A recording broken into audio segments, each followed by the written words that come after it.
बिस्मिल्लाहिर्रहमानिर्रहीम अस्सलाम वालेकुम रहमतुल्लाह। अमरीकी सदर डोनाल्ड ट्रंप की जानिब से इतना बड़ा धोखा किया गया है, तमाम आलम इस्लाम के रहनुमाओं के साथ, मुस्लिम ममालिक के साथ इतना बड़ा धोखा किया गया है क्योंकि इसने यहाँ पर चूरन ये बेचा था। इसकी जानिब से यहाँ पर यह कहा गया था कि गज़ा के अंदर हम अमन अमान कायम करेंगे, गज़ा के अंदर हम सूरत हाल को बिल्कुल नॉर्मल करेंगे, गज़ा का जो इलाका है हम फ़लस्तीनियों के हवाले कर देंगे, उसके बाद फ़लस्तीनी यहाँ पर अपनी हुकूमत बना लें और इसराइल जो है बिल्कुल अब साइड पर हो जाएगी। पहले ये फार्मूला इनको दिखाया गया, ये इनको बताया गया, ये इनके नॉलेज में लाया गया, लेकिन बाद में जब ये ममालिक चले गए, इन ममालिक ने वापसी का रास्ता ले लिया, अपने अपने मुल्कों को पहुंच गए।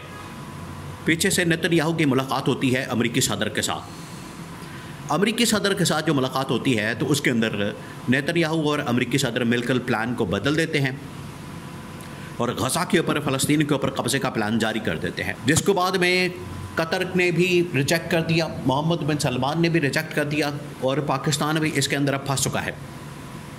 पाकिस्तान को भी समझ नहीं आ रही कि अब इसमें करना क्या है, होगा क्या।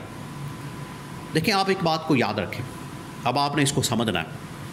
ये जो धोखा किया गया है ये तो इनके सरिश्त के अंदर शामिल है, इनके नेचर के अंदर शामिल है धोखा करना। आपको दिखाया कुछ आएगा, बताया कुछ आएगा, होगा कुछ, निकलेगा कुछ। आपको अंदर खाते कुछ दिया जाएगा, बाहर कुछ निकलेगा। आपको कुछ और बताया जाएगा, बाहर कुछ और होगा। आपके साथ कमिटमेंट कुछ और की जाएगी, बाहर कुछ और निकलेगा। ये इनका आप कह लें कि ये इनकी नेचर है। तो नेचर को तो बदला नहीं जा सकता। नेचर को उसी सूरत में बदला जा सकता है जब आप डंडे से इनको मारेंगे, जब आप इनका इलाज करेंगे। ये इस किस्म का लाइलाज किस्म का मर्ज अब इनके अंदर दाखिल हो चुका है। इसका इलाज जो है वो डंडे से होगा। ये बड़ा ज़रूरी था, लेकिन अब हुआ क्या, अब आपने इसको समझना, क्योंकि आगे जो सिचुएशन बनने जा रही है ये बड़ी ख़तरनाक और खौफनाक बनने जा रही है और किसी वक्त भी दुनिया के अंदर एक नई जंग छिड़ सकती है, किसी वक्त भी। और ये जो जंग है ये दुनिया की अमन व अमान को मुकम्मल तौर पर तबाह व बर्बाद कर देगी, अमन व अमान को ख़राब कर देगी। यानी अमन व अमान अब आप दुनिया के अंदर एक्सपेक्ट ही नहीं कर सकते। दुनिया के अंदर अमन व अमान अब बड़ा मुश्किल हो गया इस धोखेबाजी के बाद, इस वारदात के बाद, या इस चाल के बाद जो कि चली गई है अमरीकी सदर की जानिब से और नेतन्याहू की जानिब से। अब हुआ क्या, हुआ ये है कि मोहम्मद बिन सलमान ने जैसे ही 21 पॉइंट एजेंडा सामने आया, 21 पॉइंट्स का एजेंडा, मोहम्मद बिन सलमान ने कहा कि ठीक है, मुझे ये ब्रीफिंग दी जाए। तो सारी कैबिनेट ने, तमाम के तमाम इंटेलिजेंस, इन्फॉर्मेशन और बाकी लोगों ने जब नेतन्याहू का और अमरीकी सदर का ये पूरा मंसूबा मोहम्मद बिन सलमान के सामने रखा तो उन्हें बताया गया कि आपके साथ धोखा किया गया है और आपको कुछ और दिखाया गया, लेकिन अंदर से निकला कुछ और है। आपको बताया गया कि हम गज़ा के अंदर अपनी फ़ौजें वापस बुला लेंगे, गज़ा के अंदर हम निकल जाएंगे और गज़ा के अंदर हम अमन व अमान कायम करेंगे, गज़ा के हालात व वाक़यात को बदल देंगे और चीज़ें बिल्कुल बदल जाएंगी। मोहम्मद बिन सलमान ने कहा कि हमें तो इन लोगों ने ये बताया, तो इसका मतलब है कि हमारे साथ धोखा किया गया है। इसका मतलब है कि हमारे साथ दो नंबरी की गई है।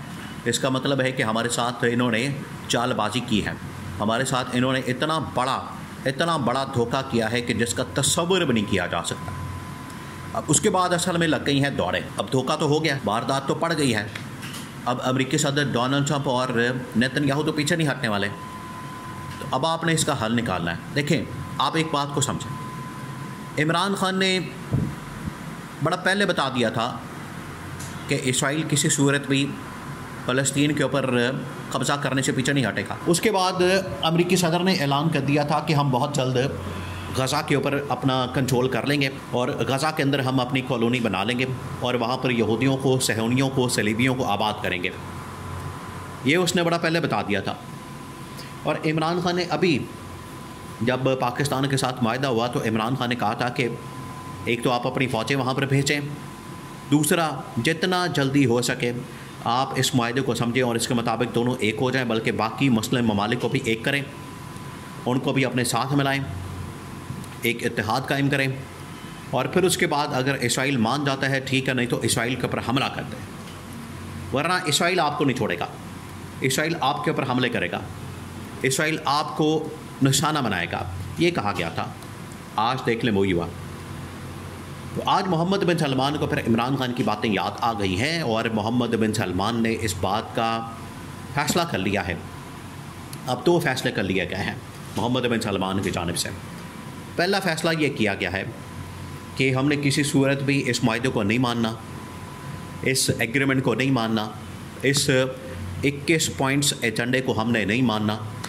ये जो इनकी जानिब से एजेंडा जारी किया गया, इसको हमने किसी सूरत तस्लीम नहीं करना।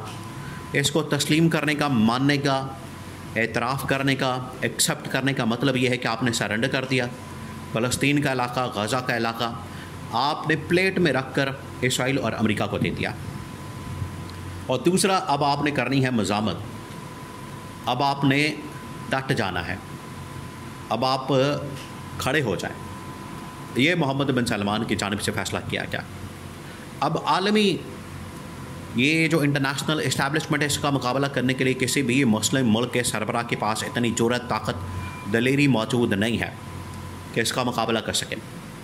उसके लिए मोहम्मद बिन सलमान ने एक शख्स को पॉइंट आउट किया है कि ये शख्स इंटरनेशनल इस्टेब्लिशमेंट का मुकाबला कर सकता है, आलमी ताकतों का मुकाबला कर सकता है, उनको जवाब दे सकता है और उन्हें बेनकाब कर सकता है। उसका नाम है इमरान खान।